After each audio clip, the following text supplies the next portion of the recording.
Assalamu alaikum wa rahmatullahi wa barakatuh.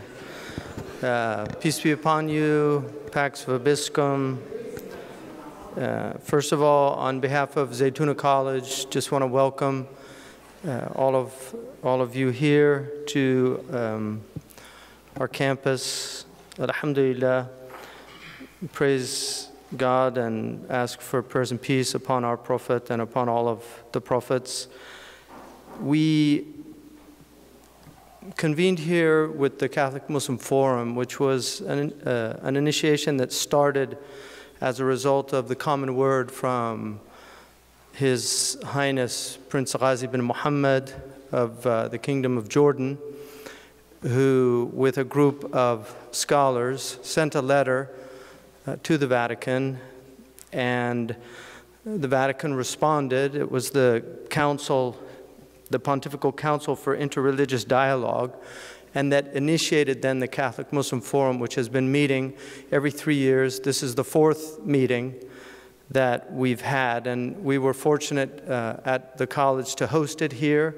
We had an extraordinary delegation that have come from several different, really different continents and far-off places. We had the blessing of having and have with us some of the archbishops in the area, and also Bishop Yusuf and Monsignor Khaled, Akasheh from the Vatican, and a few other members from Rome.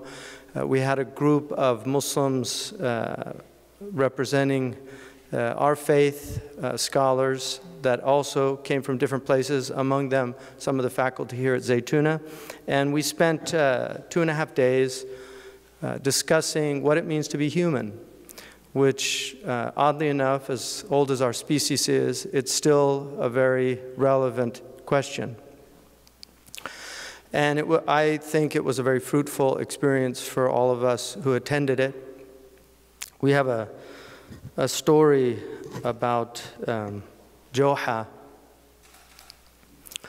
He was on the side of the river, and somebody on the other side of the river shouted out to him, "How do I get to the other side?" And he said, "You're already on the other side." And that illustrates a certain problem, which is that we tend to look at things only from our perspective and really fail to see how the other person is viewing things. And so coming together in this spirit of fraternity and sorority and dialogue is an enriching experience. There's a lot of people today that see religion as a problem.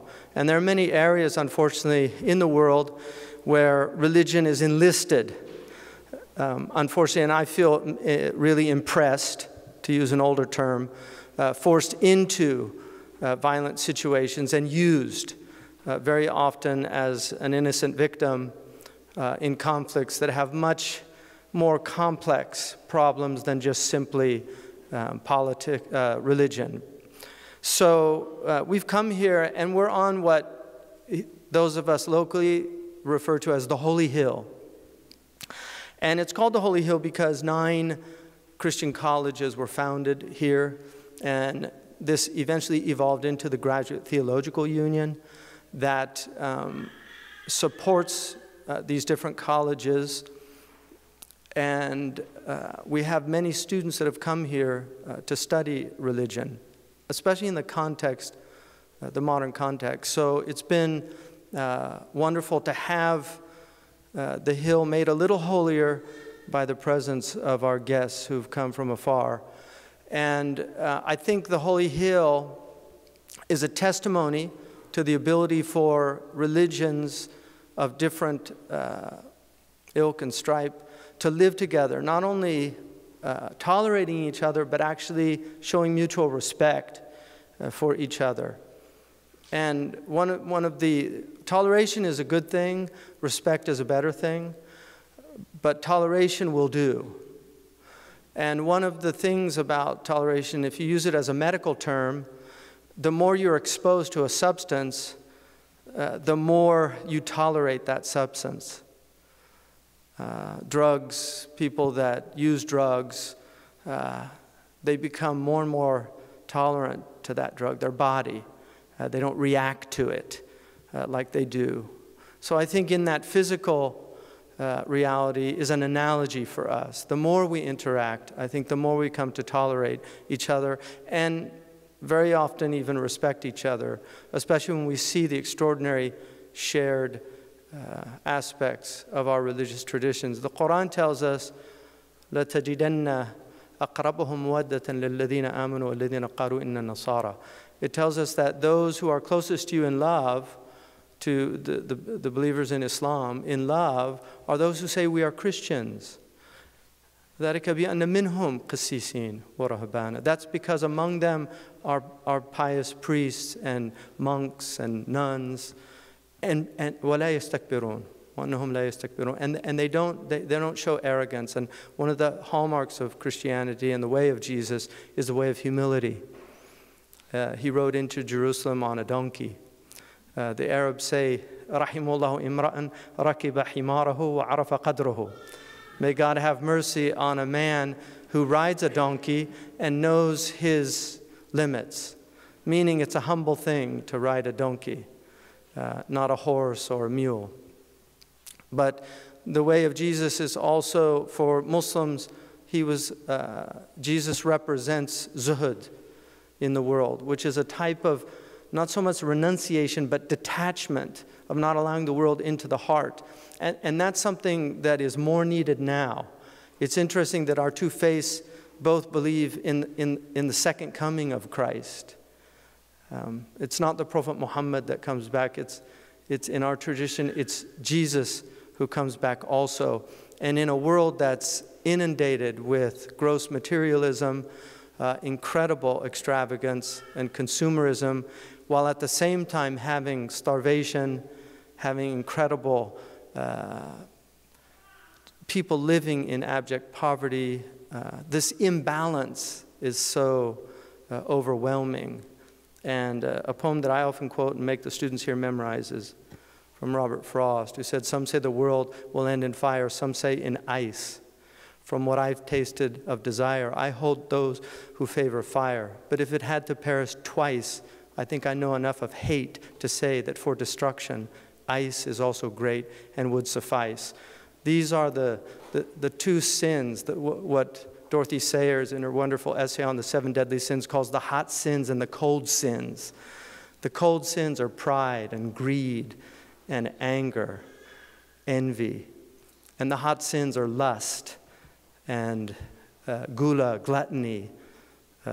Acedia is kind of it's neither hot nor cold. And we're in an age of acedia, the noonday devil, the monks called it. In our tradition, we have many stories that were taken from the church fathers. One of them is one of my favorite, where 2 of the desert fathers had lived in complete isolation for 20 years together. And they'd never gotten into an argument. So one of them said to the other, "Let's have an argument." And he said, the other one said, how would we do that? And he said, "Well, let's take this rock, and I'll say it's mine, and then you say, no, it's mine. And maybe that'll start it." So the monk says, "That rock's mine." And the other one says, "I'm fine with that. You can have it." So this is where we have to get to on this planet, where we can actually stop fighting over rocks and natural resources and minerals and start showing ithar alladhina yu'thiruna ala anfusihim. So I want to thank the delegation for coming and spending the time with us. I want to thank Prince Ghazi bin Muhammad for his trust in Zaytuna College to host it. I want to thank the Pontifical Council for Interreligious Dialogue, Pope Francis for being an extraordinary religious leader today in the world. I also want to extend real gratitude to Cardinal Turan, who wanted to be here as the head of the Pontifical Council but was unable to due to health reasons. May God give him a speedy recovery. And I really sincerely want to extend my gratitude to all of our interlocutors, all of the people that participated. And so we're going to now have I also would like to acknowledge the two who have come representing Amir Ghazi, Nabil As-Sahib, who's the first deputy of the Ahl al-Bayt Institute, and also Lutfi Asfour for coming and representing His Royal Highness. So I extend our gratitude to them. So now we're going to have a briefing on the seminar by Dr. Tarek Elgawhary, and after that we will have a briefing from the Catholic side by our brilliant scholar here, Dr. Yusuf Al-Hag. And then we'll read the final declaration that was drafted by both sides and by Monsignor Khaled, Akasheh, and then we'll open it up for questions for the floor. So thank you very much.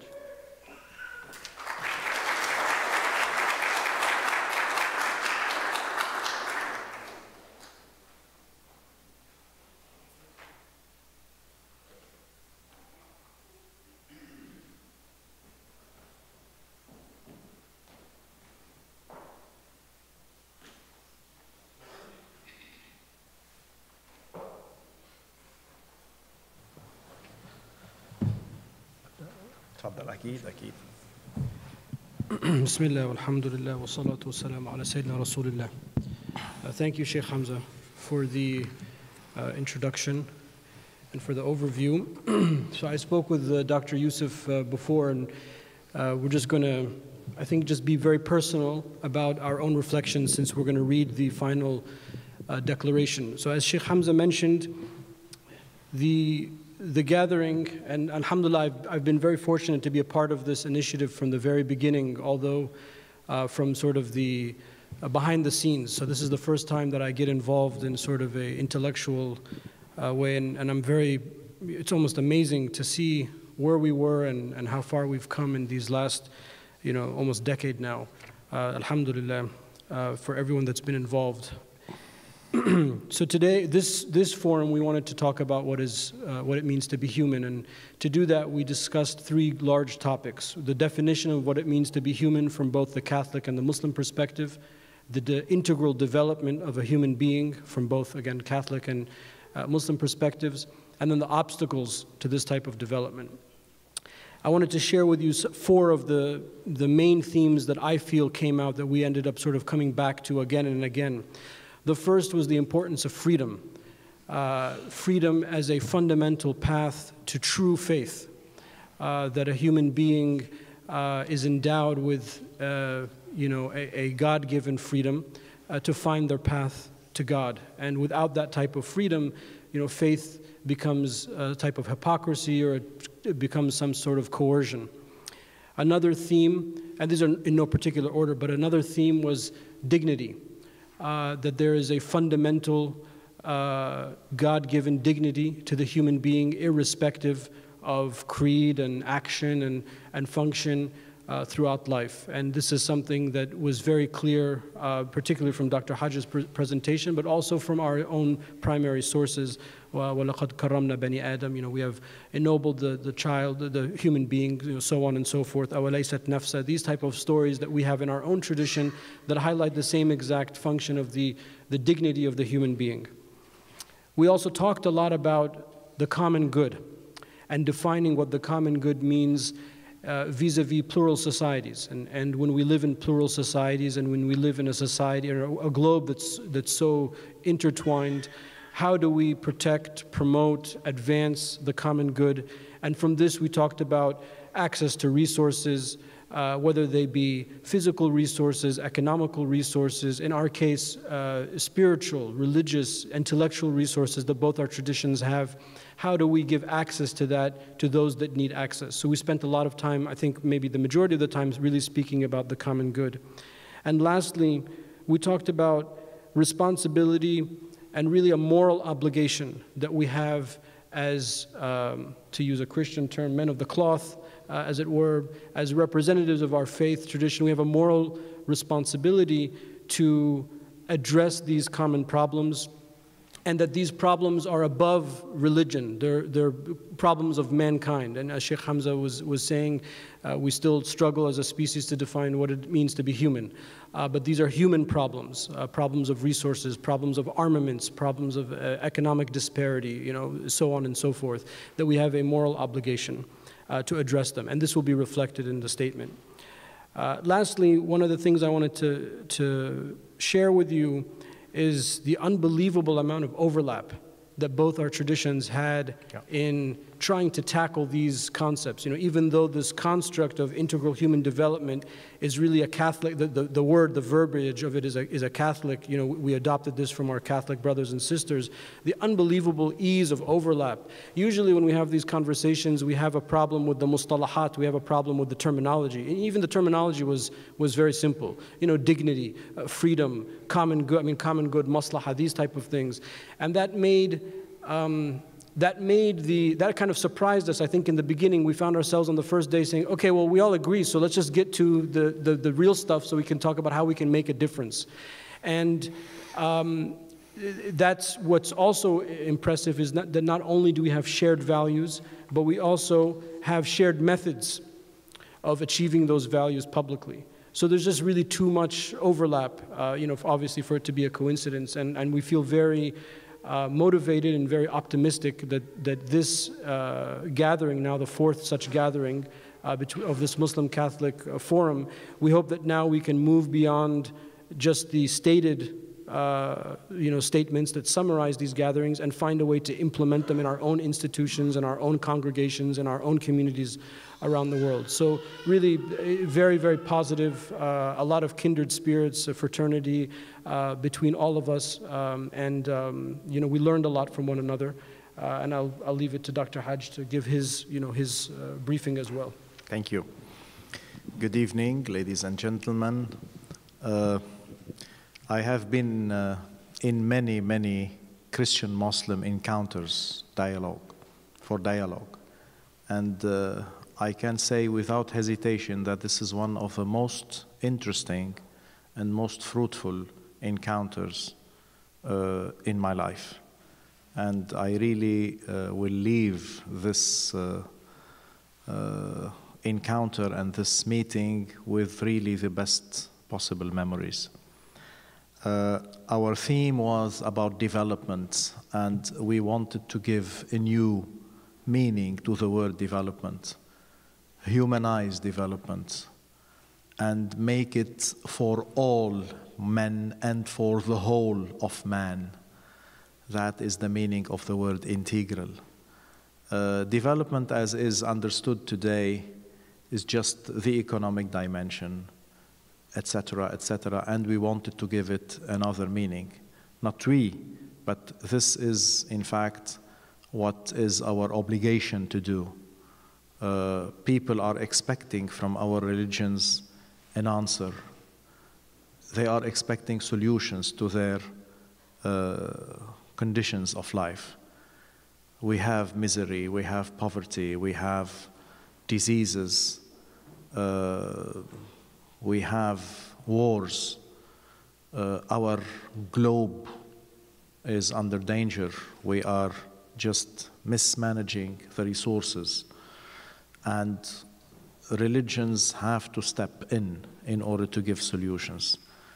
So we discussed how to collaborate in order to get to this integral human development. And as my colleague said, we found us really in perfect harmony about the goals, about the principles, and even about the means. And we immediately started to discuss together how we can do things practically, how we can elaborate plans of action, how we can elevate our voice in order to promote human dignity for all people, especially for people who are in need of being respected in their dignity. Integral human development, as also my colleague said, is a very elaborate concept in our church, in our Catholic Church. We have a full doctrine about that. We have even a dicastery that takes care of that. And during this meeting, we found that our Muslim partners wanted really to get into this. And we agreed that in order to fight for a better development, we have to do it together. We have to raise our voices together, because we have a very tough enemy who really wants to misuse everything just out of greed and for his own benefit. And it is, I think, in my opinion, in my humble opinion, a very important step for us to move together in this direction, and thus even promote our friendship, our love to each other. I have a long experience, humbly, in this Christian-Muslim dialogue, and I find that such themes would definitely move us forward in the path of love. And we have also discussed how important is love and giving in order to promote this concept of integral human development. Love, dignity, truth, justice, freedom, all these principles have to be very important and have to be at the core of development, and not just interest, greed, material profit, etc. So we have really to change the world. We have really to change the mentalities. And we think that we can do it together. And we have to do it together. And we have to profit from each other's experience. And I personally know of many Muslim initiatives, very interesting Muslim initiatives in terms of human integral development. And I think that these should be highlighted with a corpus, with a body of a beautiful theory that come and complement the theory that is now existing in the Catholic Church. And then we can really come to an ecumenical theory that we can present to the world. As I said before, personally, I will leave this encounter with the best of my memories. Thank you for the organizers. Thank you for each and every one of our Muslim interlocutors. It was really a blessing experience for me. Thank you.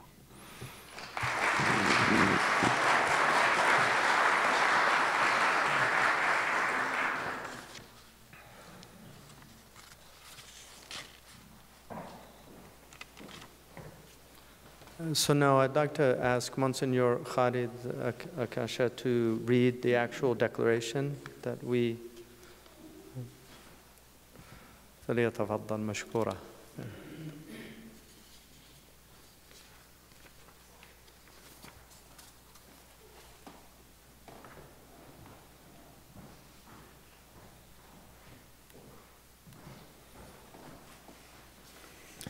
Good evening. Final declaration from the Catholic Muslim Forum, Berkeley, California, USA, 8th of November 2017.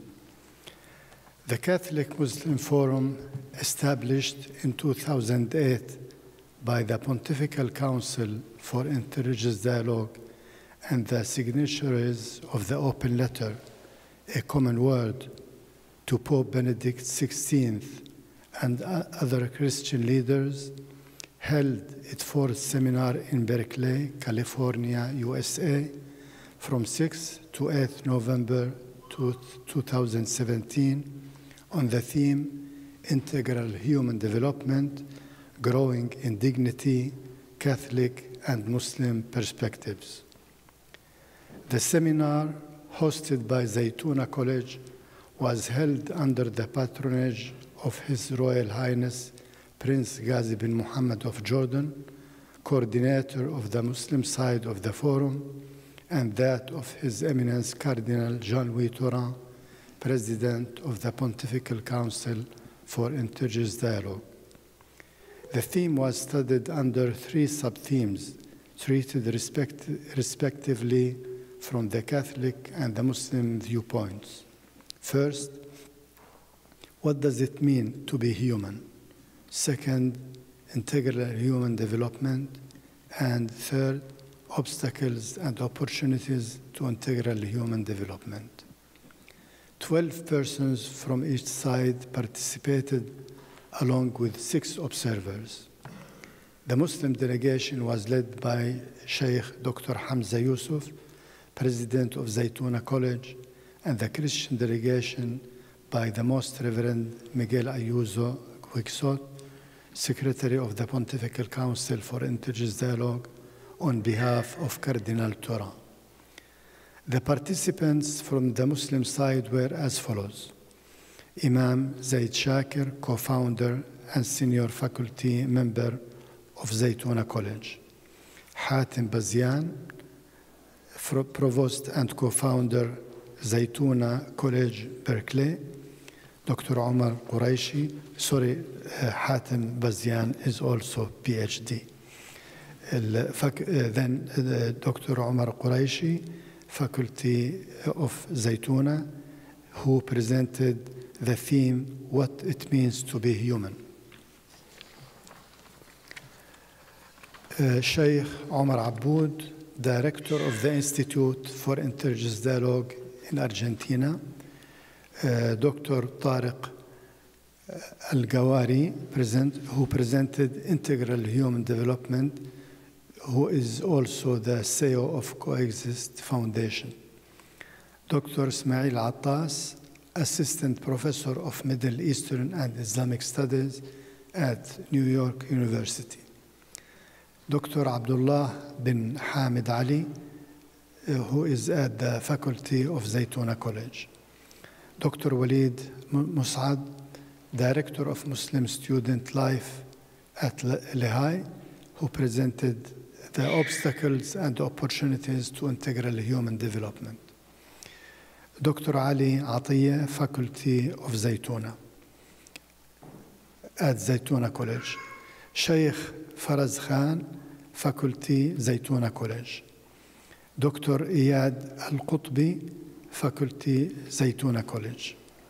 The observers from the Muslim side were as follows: Mr. Lutfi Hisham Asfour, Director of the Office of His Royal Highness Prince Ghazi bin Muhammad; Mr. Nabil Al-Sahib, First Deputy of the Royal Al Bayt Institute for Islamic Thought; Dr. Mark Delp, Dean of Faculty at Zaytuna College; Reverend Francisco Nahoy, Faculty Member at Zaytuna College; Dr. Munir Jiwa, Founding Director, Center for Islamic Studies at the Graduate Theological Union in Berkeley; Dr. Aisha, Medical Dr. Aisha Subhani, Member of the Board of Trustees at Zaytuna College. Then Asad Tarsin, who holds a master's degree, Curriculum Director, Dean Intensive Foundation. As for the participants from the Catholic side, they were as follows: Monsignor Khaled Akasheh, Bureau Chief for Islam at the PCID; Dr. Yusuf Kamal Al-Haj, Professor at Notre Dame University in Lebanon, who presented the first sub-theme, What Does It Mean to Be Human? Reverend Professor Dr. Mohandos, SVD, Dean of Theology at Pune in India, he presented the second sub-theme, Integral Human Development, a Catholic Perspective. Mrs. Dr. Flaminia Giovanelli, Undersecretary of the Dicastery for the Service of Human Integral Development in the Vatican City, she presented the third sub-theme, Obstacles and Opportunities to Integral Human Development. Most Reverend Felix Machado, Bishop of Vazai in India. Most Reverend Michael Charles Barber, Bishop of Oakland, Most Reverend James Massa, Auxiliary Bishop of Brooklyn, New York, USA. Reverend Joseph Komakoma, Secretary General and representative also of Symposium of Episcopal Conferences of Africa and Madagascar.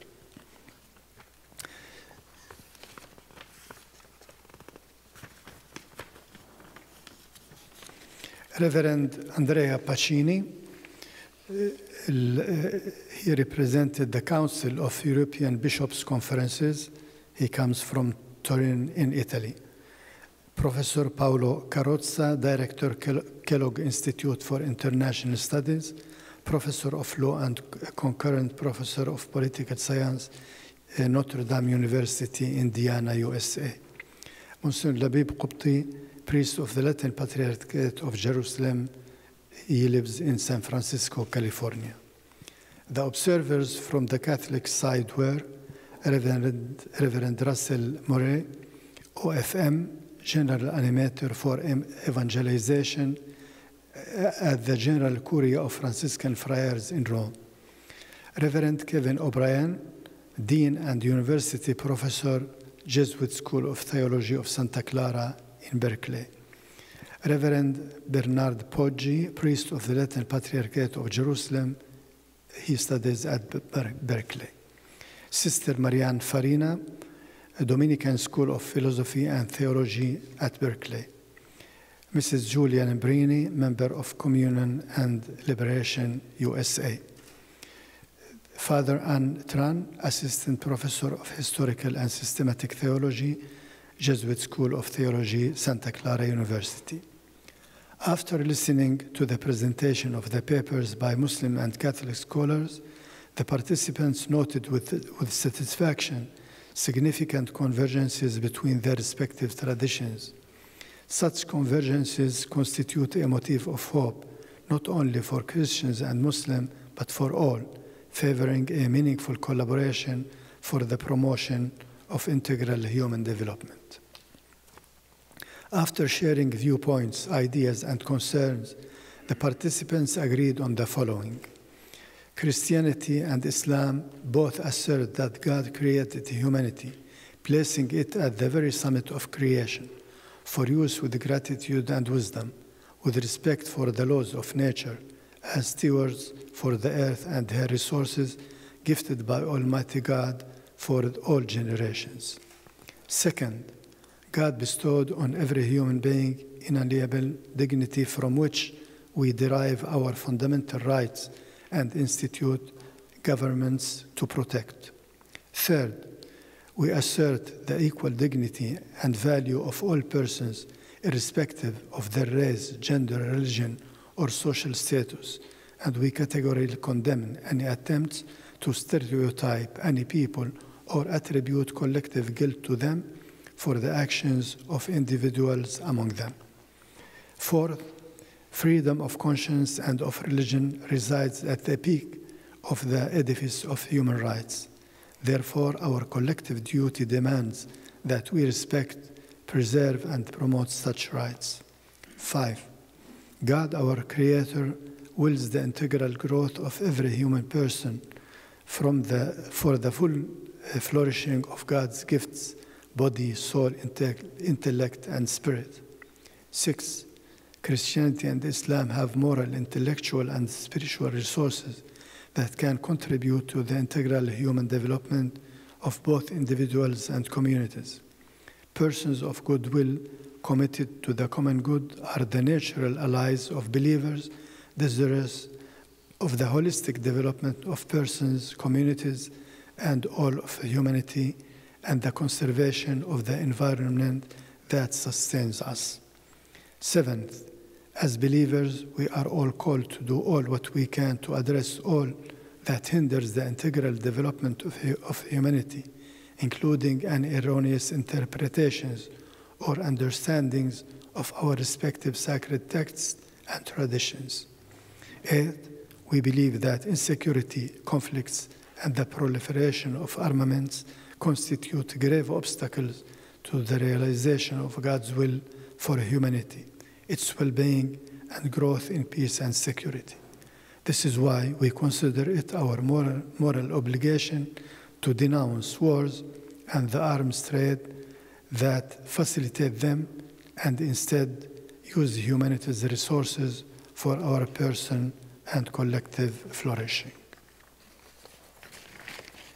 Ninth, together as people of faith, we assert that those in need of development must be unable to fulfill their destiny, allowing them to take their rightful place as full members of the human family according to God's will.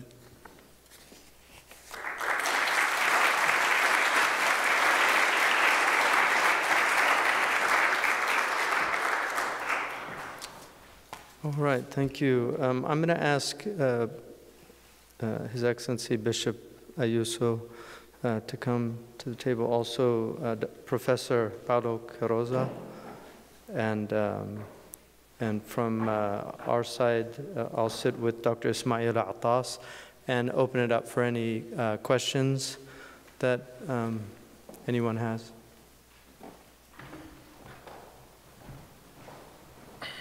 If anyone has any questions, please feel free to go to the question mic that is right there to the front left of the stage.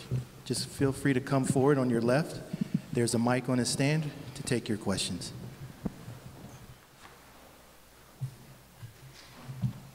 Assalamu alaikum. One of the things that was mentioned in the talks was, where do we go from here and how can we do things practically?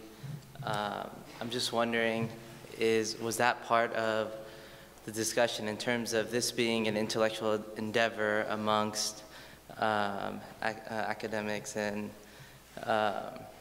whatnot? Where do we go from here in terms of a practical standpoint with moving forward with some of the aspects that were mentioned? Do you want to, Bishop? Well,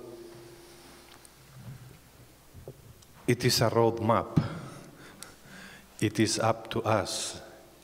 It is our responsibility as human beings, as persons. Each one of us has her own responsibility. So by calling with this final declaration, we as human beings, based on the same platform of humanity, and besides our respective religious traditions, we are all called in our inmost inner conscience to do our best. Peace starts in our hearts, in our families, in our collectivities, in our societies. So, yes, I understand your question, like saying it is not only an intellectual effort we have done by gathering different scholars from different parts of the world to reflect on this and then making a declaration and it's finished. But through this effort we have done, it is our desire and our hope that every human person, wherever they may come to know, as we are here gathering today, do our best for, as the title of the seminar has, growing in dignity. Just to add to that, I think we also, just coming together is extremely important, getting to know one another. We've also made a commitment to continue with our Catholic brothers and sisters that are already on the Hill, to see what we can do here, to continue this, and to look for ways to make these things more impactful out there. I think a lot of the religious the religions and the voices of religions have been sidelined. I mean, I'll just give you one example. The Catholics have done an extraordinary amount of work with the refugees and the crises that we have. And many of these refugees are Muslims. So as Muslims, we should be grateful for the work that they've been doing in Europe, some of the places of refuge that have been given. Also the Orthodox community in Greece as well. So we're dealing with a lot of problems that have both theoretical components, intellectual components of trying to understand the problems. One of the biggest problems that we're facing today is all of these different opinions about what it means to be a human, because there are a lot of people that think that a human being is simply a random chance event in a universe that is completely meaningless. And so we're left with the existential crises of having to make meaning for ourselves. Our traditions obviously reject that position and feel that we're here for a purpose, and trying to realize that purpose to know, love, and serve God.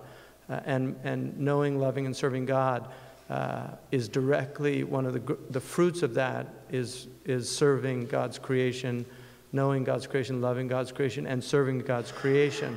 So we share these values, and just coming in solidarity at a time when so much religious sectarianism exists out there, and so much conflict with religion. Right now, unfortunately, we're seeing Christians that have lived for centuries in Muslim lands. Their churches are being destroyed. Some of them have been killed. And this has nothing to do with the religion of Islam. And we know that it has nothing to do with the vast majority of residents of that region. But unfortunately, a small group of fanatics have, in essence, hijacked the religion because of the media presenting them as somehow representing. So this is an example, I think, and unfortunately, the media is very often, I mean, had we had a brawl here and started fighting each other, we would be on CNN tonight. But because we come together and actually hug and and feel warmth and fraternity, the media doesn't seem to be very interested. Right. Yeah.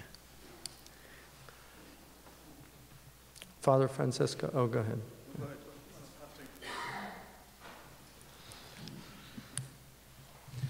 Your Excellency, there are 6 Roman Catholics among the 9 Supreme Court justices of the United States of America. And I have never seen the Supreme Court in worse condition than it is now.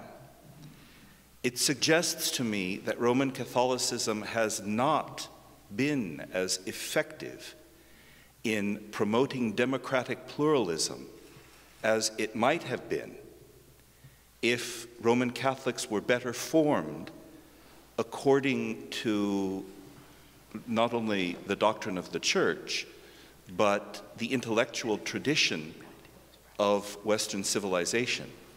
I use the Supreme Court simply as an example of the crisis that Catholics find themselves in this country. My question is, what role does religious pluralism play in the recovery of Catholic identity and Catholic values?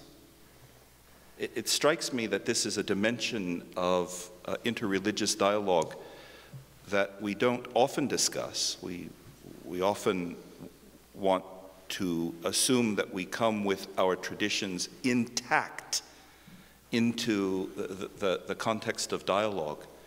But at least in the United States, this is not always the case. And so I just offer this as a question for the response of any of the panelists or any thoughts you may have. Thank you very much. I would say that Professor Paolo Carrozza could, because he knows us, Because the Supreme Court was mentioned, and I'm the jurist among the group. So maybe you could just say what you're teaching at Notre Dame. Yeah. Well, I teach comparative and international law, and in particular questions of human rights. I teach philosophy of law at Notre Dame, and I despair over our courts as well. But I think one of the things that has been evident in our conversations, both as a premise but also evident in the way that they unfolded, is that the crisis that we're facing is not a crisis of the institutions of democracy, the court in the first instance, not a crisis of the church as such, although that is also present, but as Sheikh Hamza was saying, it's really a crisis of the human. It's a crisis that goes to the very foundations of the most basic terms that we use. What does it mean to be a human being? What is justice? What is freedom?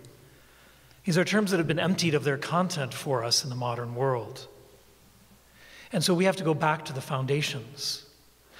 And so in some senses, responding also to the previous question, it seems to me it would be a false dichotomy to say, where do we go from here in practice, rather than addressing the fundamental problems of theory. The theoretical problem is a practical problem. Mm-hmm. We don't have the foundations for society anymore. Mm-hmm.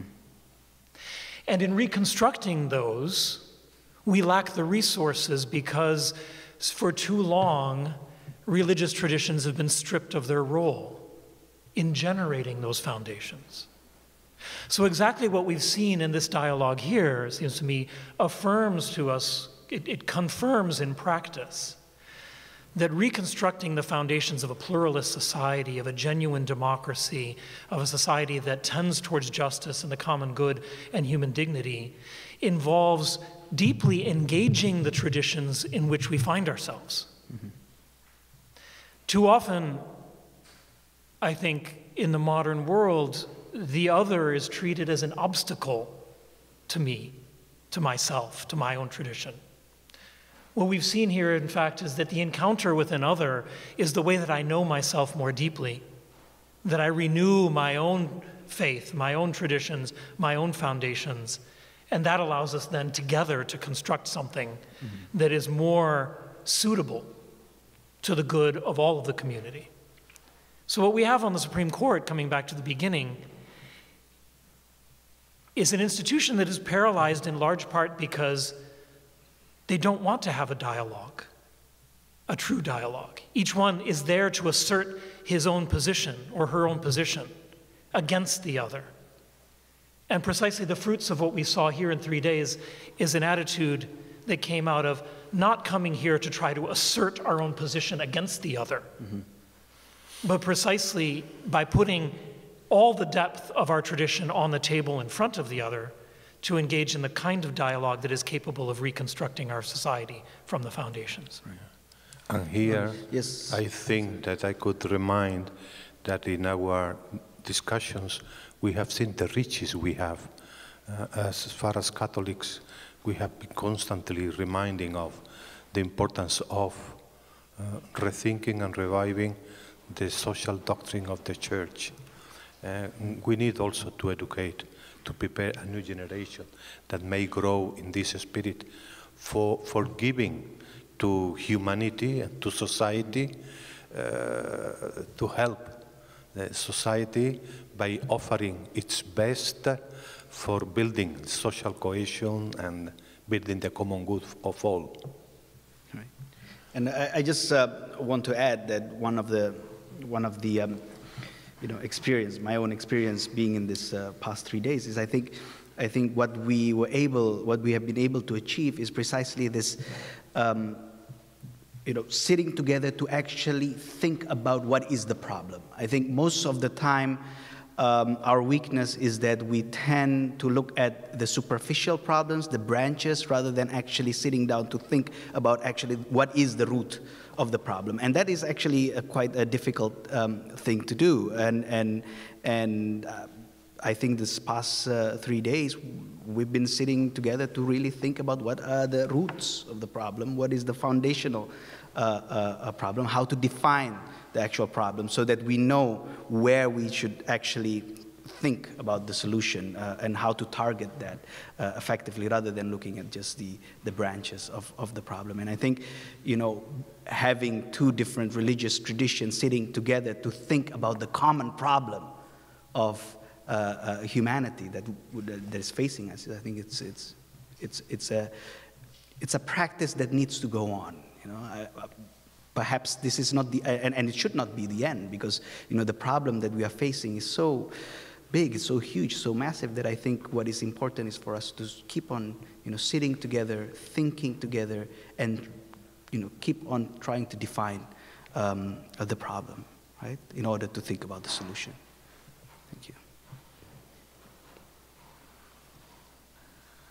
Peace be upon you all. As someone who grew up in a Muslim Catholic household, the values that my Muslim father and my Catholic mother taught me were the same values. And so there are a lot of commonality, obviously, between the two traditions. I'm very happy to see this forum. And I was wondering if you have plans to supplement this forum with more frequent encounters, not necessarily at the academic level, but more frequent encounters that try to solve some of the problems we have today, using these shared values around the world also. So I don't know if there are plans in this regard. Well, it is true that we have a good number of commonalities, and we have also to be sincere to say that we have also differences, but as believers, because we are believers, and at the same time we are citizens. And therefore, the best way to grow together is to interactivate a relationship that besides our differences, we focus on all the commonalities that may help us to build a better society. But efforts, yes, we have to do, and perspective for the future, this is always an open door. You know, my personal feeling is I think the Muslims and the Catholics, especially in the United States, are natural allies for a lot of the issues that are facing religious communities, because we're up against America traditionally was not a laicist country. It was a country that actually acknowledged the importance of religion. It just did not believe in a state religion being imposed upon people. But the idea that representatives and even elected officials could not bring their faith into the public space and allow their faith to inform their political decisions, that was never in the spirit of this country. But we have increasingly seen a French model, a laicist model, that excludes religion from the public space and demands that religion becomes a completely private affair. And I think that's very dangerous for our country, partly because there are still many, many devoutly religious people in this country that it affects them deeply to see that they're called bigots or ignorant or backward if they attempt to assert any type of traditional perspective of the world. And so I think the Catholic and the Muslim traditions are both traditions that have very vibrant, one of my favorite definitions of tradition is the living faith of the dead. Chesterton said that tradition is the democracy of the dead because it allows the dead to have a vote in what's happening today. Unfortunately, for some of our traditions that have become stagnant, it becomes the dead faith of the living. And so to really make our voices heard, I think both of our traditions, because of these commonalities, have a lot of areas of solidarity and subsidiarity. Yeah. And bearing in mind that we have to avoid a kind of melting pot, yeah, that may lead us to a kind of relativism or syncretism. What we have to do, is what you say here in the States, it's a rich mixed salad. Any other questions? Perhaps while we're waiting for the next one, I'll just add an additional comment to the last one. One of the things that was most striking to me in these conversations about human development was how much both traditions contained within them an emphasis that development can't be understood simply as something that happens out there at a social level or as a systemic level. It happens here. It happens with me first. It happens at the level of conversion, self-purification. There were different words being used from different traditions, but fundamentally the development of each of us. And to me that leads to the conclusion, among others, that in addition to whatever institutional efforts will continue here at the Pontifical Council, in other places, to continue a dialogue, it is also fundamentally a question of our individual responsibility to make this dialogue happen and for it to continue. I teach at a Roman Catholic university. I have a number of Muslim students in my classroom every year. That's where this dialogue happens for me on a daily basis and must. This has to come into how I relate to those students, how I want their good, how we have a conversation in the classroom and in the hallways and on the campus. And each of us has a different context in which to live that out. Good evening. Well, it's really intimidating up here. You mentioned earlier the question of what it means to be a human being, and I was wondering, what are the Catholic and Muslim answers to that question, and how do they differ or agree?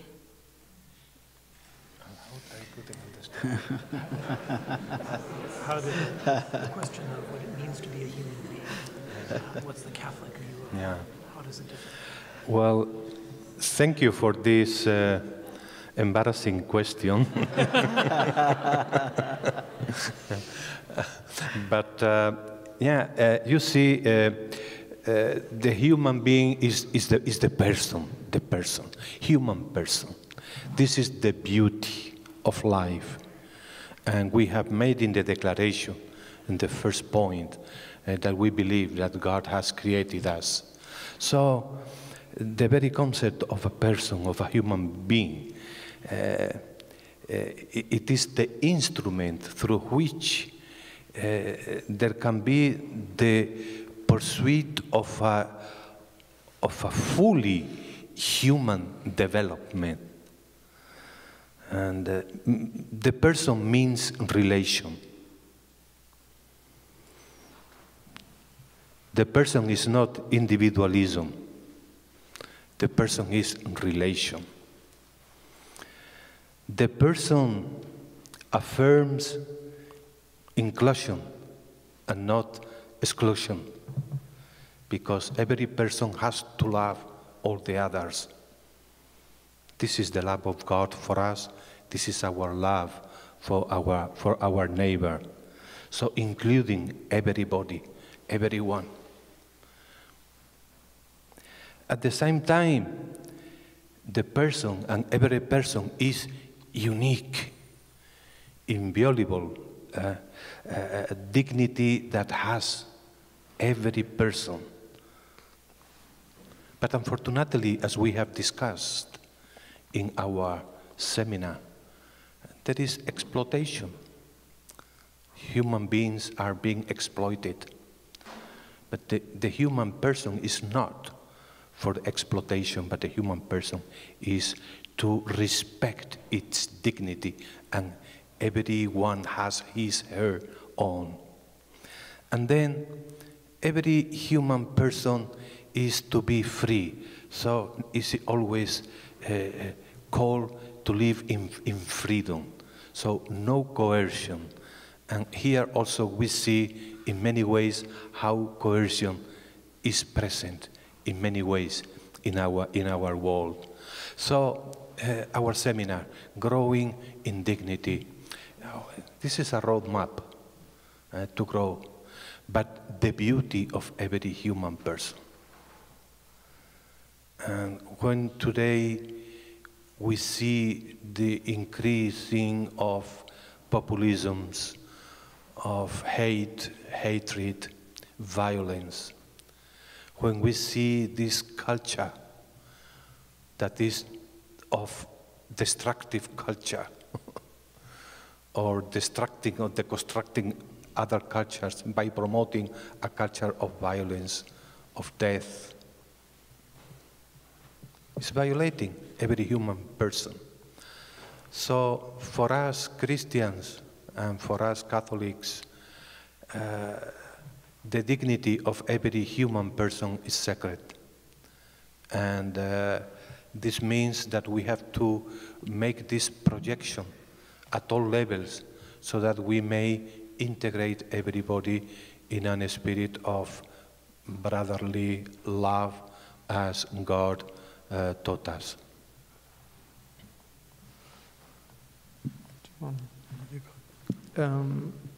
The Quran, one of the things the Quran says, there's different words that the Quran uses for a human.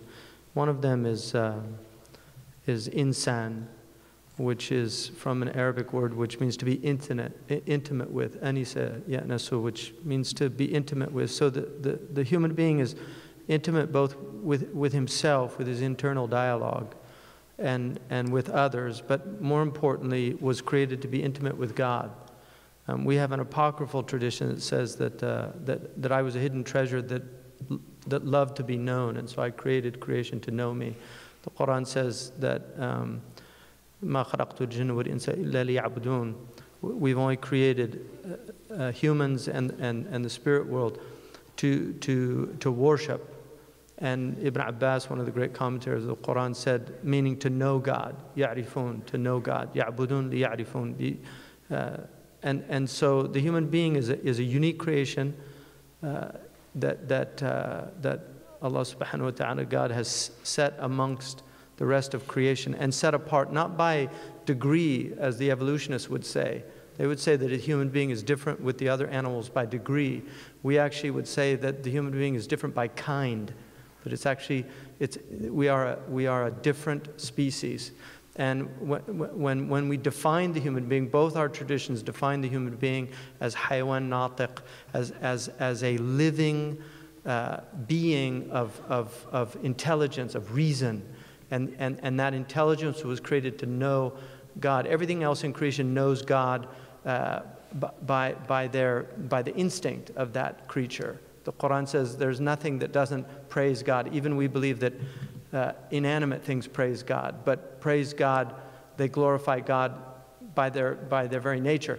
We are uniquely, we glorify God by entering into a covenant with God, a willful covenant. And so we are unique amongst creation. But the Quran says that we created the human being fi ahsani taqweem, in the most upright stature. And that's what some term the actual dignity of being itself, of simply being. But there's also the moral dignity of the human being, which comes out of effort for that human being to rise above any bestial qualities and to actually display an angelic nature, a nature of preferring others to themselves. And this is so illustrated in the mother, who will often forego her own desires for the desire of her child. And this is why the Prophet ﷺ, when he wanted to illustrate the mercy of God, he used a mother with her child in one narration, and he used a mare with her colt in another. He was showing that this is the essence of mercy is embodied. And we have a tradition that says that the Prophet said that God says, "Shaqaqtu ar-rahm min ismi ar-Rahman." I have derived the womb from my name, the Merciful. So in both Hebrew and Arabic, Rahm, which is the womb of the mother, comes from the name of God, which is Rahman, the Merciful. So it is through the womb. And this is why the bonding of the human family from Adam and Hawa is a bonding. We're all members of the same family. And one of the things that's destroying us is the inability to see, I say to see the other in the brother.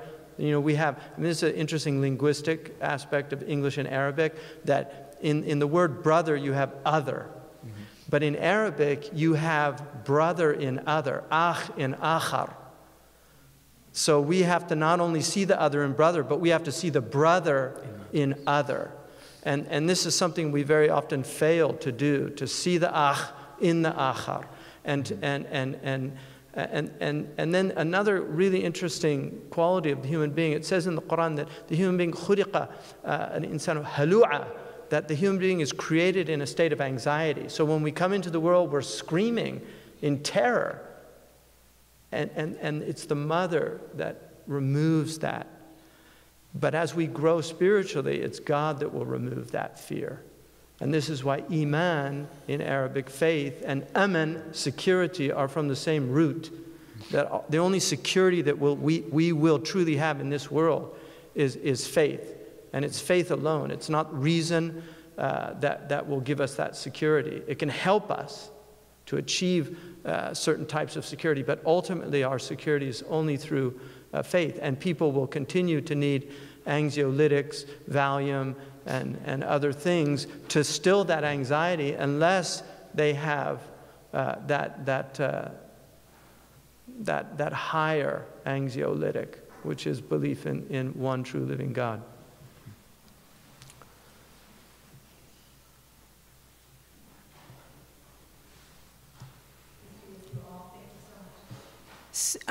Lest we leave here this evening without enthusiastically thanking you for a really beautiful declaration. Thank you for a really beautiful declaration.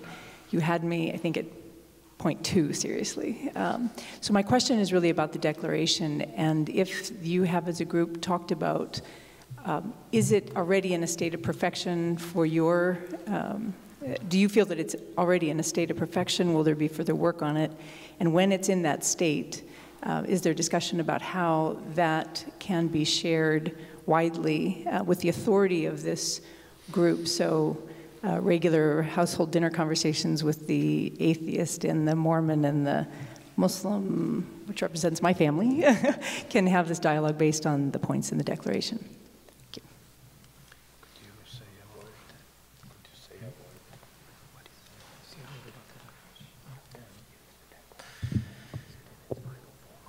Well, I'm not quite sure how to answer the question. I other than to begin with the first part of your question, you asked whether, you know, it's a work that's done or perfected, and certainly I think it's not. It can't be. It is. I think the state of our dialogue after 2.5 days. And we all recognize that as fruitful as this has been, as enthusiastic as we all are about what has happened in 2.5 days, it is, after all, 2.5 days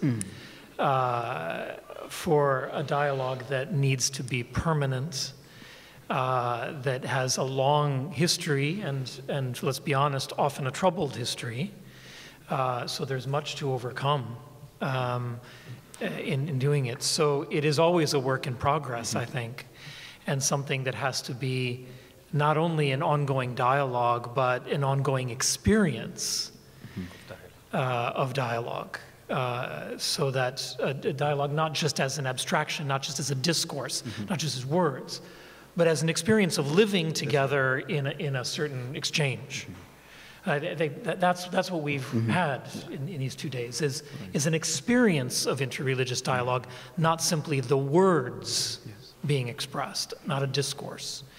And it's only when a document like this becomes experience rather than discourse that it begins actually to take life and to have an effect on the way that people act and see reality around them. Right. And I think, you know, one of the interesting and beautiful part of this experience is precisely that whole, I mean, we're talking about growth, we're talking about development, about human development, but then actually we are also experiencing growth. Like we came together 3 days ago, we were strangers, and now, you know, we are going to part as friends, and we break bread together. We break bread together. We eat together. We talk together, and we are engaging in that kind of the experiential part of the dialogue. And that's precisely why I agree with Professor Khaled that this is something that has to be ongoing. That is, yes, we do have a document that is a result of 2-3 days, 2.5 days of work, but the idea is to keep it going, and also to actually establish a model of action, right? That what we are doing here hopefully can also be modeled for, you know, others, Muslims and Catholics, to sit together and discuss problems that they have in their daily life, etc. So I think the idea of sitting together and discussing things and growing through that actual process of dialogue is something that I think we need to maintain. You know. Maybe one more question, and then we have a reception out there. There's some refreshments for people. Thank you for your work and coming out this evening. My question relates to the term interfaith itself. Many times when I've asked for a definition of this word, it seems that there is a methodology or approach that it's defined with, so dialogue or collective action. I guess my question is twofold. What is the definition of interfaith? And then second of all, knowing that this is more of a human crisis rather than a religious one, is interfaith a correct term to use? Thank you. For us Catholics, normally we make use of promoting interreligious dialogue, in the sense that we try to relate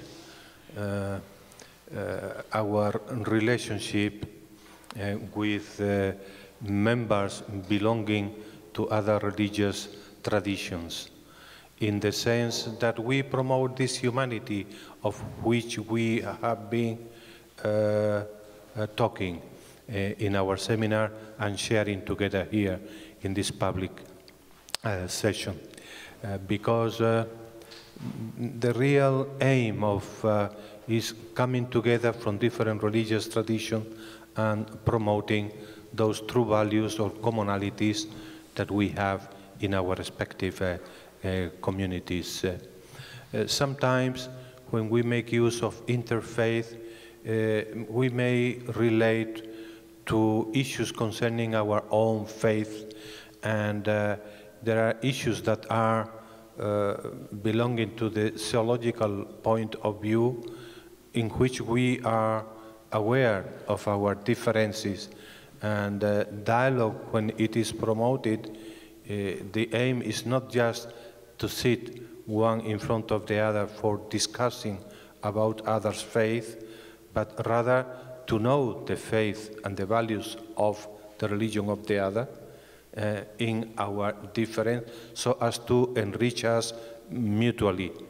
The real issue of interreligious dialogue is not to be one face to face with the other, but to be and to place ourselves one next to the other, shoulder to shoulder, looking ahead and recognizing that besides our different faiths or contents of our theology and our theological principles, we are committed to walk together in order to promote the common good, the good of society, or promoting solidarity, working for a good subsidiarity. We have been talking about this in our seminar. This is what is important. But today, I have to say that in the context of interreligious dialogue, we are in need of intra-religious dialogue, because within our communities there are shortcomings and shortcuts and differences, problems of communication, of understanding. And this is also very, very important, that from within our respective religious communities, that we may interactivate a relationship that we in the Catholic Church promote through what we call ecumenism. And that in Arabic you have with the taqrib, بين المذاهب أو تقريب بين but it is very important that this be done, because what the world needs is to reinforce our humanity by persons, groups and communities stand together, one next to the other, and walking ahead for solving or for trying to meet the necessity of our brothers and sisters, particularly those who are more in need. Do you want to add anything? Obviously, the Quran calls us. In fact, this actually began from the common word, which is from a verse in the Quran. تعالوا إلى كلمة سواء بيننا وبينكم, to come to a common word that we share, and the Quran also tells us to have dialogue with others, but always in a beautiful way, بالتي هي أحسن, in a way that's beautiful. And we know in the Catholic tradition also, I think it's in 1 Peter, that any question should be allowed, and the answer should always be with generosity. So I think both of our traditions, in their best faces, should always be open to discussing with the other and seeking to understand each other better.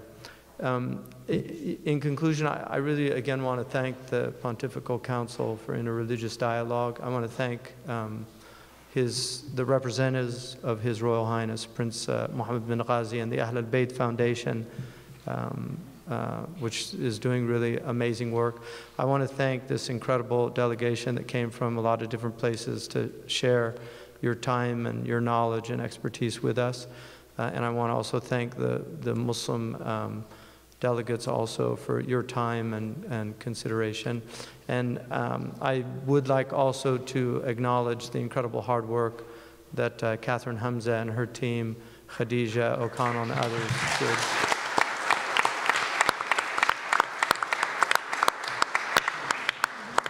To make this happen, the GTU community also, the graduate theological community, Dr. Munir Jiwa from who's been with us the entire time from the Islamic Center for Islamic Studies, and Sister Marian Farina and the people from both the Dominican and the Jesuit colleges here. Thank all of you. So we began with prayer, and I think it would be fitting that maybe we end with just a moment of silent prayer. So, yeah, sure.